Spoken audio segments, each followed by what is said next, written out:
Hello. Welcome to the channel. So today we'll sort of pretty much learn together. So let me go ahead, and one thing that I usually do is close out of projects that I'm not working on. So since I'm not going to be working on any project, I close out everything. We are basically exploring this IDE. A few things that stands out right away is being able to create an STM32 project type of project essentially. So when you click on create, so this type of new project creation, you are targeting the STM32 boards. So this is where you create a new project, or you can import an already existing project. So we'll go ahead and create a new project here. And over here, I've typically, so you can select by MCU. Let's say you are targeting a particular MCU on a custom board, or even a regular STM board. Or for my case, what we'll be doing is targeting the board that I have, which is Nucleo F446 RE. So you click on that board, and you click next and give it a name.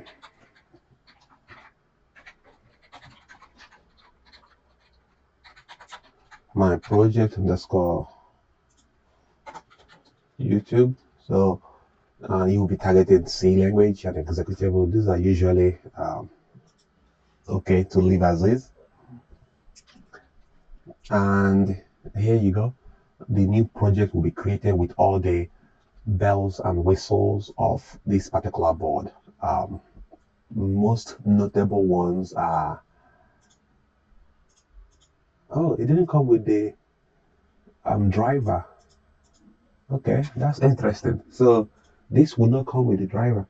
If you want it to come with the driver, you probably have to configure the project with the MX tool, which is this tool right here. This one right here, STM32CubeMX. And continue with what we are doing. So that's one way to create a project. You can also create like a simple C project here, and it will pretty much come with you can do an all or make file project. So we'll just do the regular C project, and it will come with basic setup. So I will select this one. I'll just hit finish. All right. So in this case, you are only dealing with a very minimal code. You literally have just a basic C code with a hello world. I still see some of these include, which are your compiler, GCC compiler. So I have main GW64 compiler. So it was able to auto detect that and include it in my project. And I believe if I build, it should build, since I have the compiler set up. Yep, so we were able to build and generated the executable file, which is in the debug menu. Yep, so yeah, so it built fine. I really want to go to perspective. So this is new. We've covered this new recent file. Anything else that I need to? You can also import a project here as well. Open a file that is already existing. Okay. So one other thing that I wanted to go over is these windows. So if this is your first time using this, you probably want to go to the help and help context, or review some of this information here. It seems like this looks a lot like the Eclipse, if you are familiar with Eclipse IDE. So they did port a lot of install new software, check for update, Eclipse Marketplace. So you also have access to Eclipse Marketplace. And by the way, this is for version 2.1.1.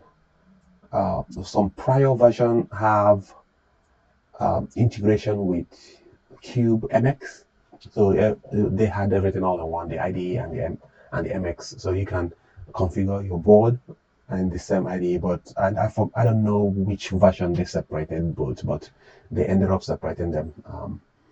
So in this help, we have Eclipse CDT, Eclipse.org, STM Microelectronics, Eclipse Modeling Project, Eclipse PTP, Eclipse Marketplace. Is this? I'm now wondering if this XTM company, if they are a child company of Eclipse or vice versa. So it just there's a lot of Eclipse branding here, which is interesting. All right, so yes, the STM team essentially customized a version of Eclipse C++ development tool, and took the open source Eclipse framework and reconfigured it, which makes sense here.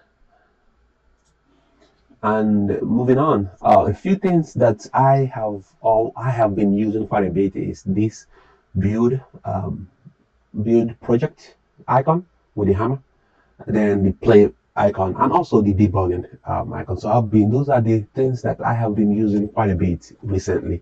What else have I been using? I haven't been using anything else that I can cover. So maybe if I use something that really stands out, I can cover that. This one more thing that I have been using is this perspective. So you could change your perspective. So right now I am in the how do you know which perspective you are? I am in open perspective, and it looks like right now I am in C++. Okay, yeah, I'm in C++ perspective. This is how you know which perspective you are.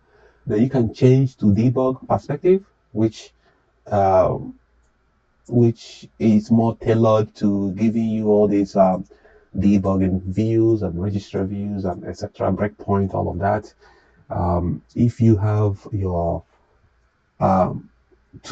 debug configuration, it should show here. I'm surprised. Right here, maybe that's it right here.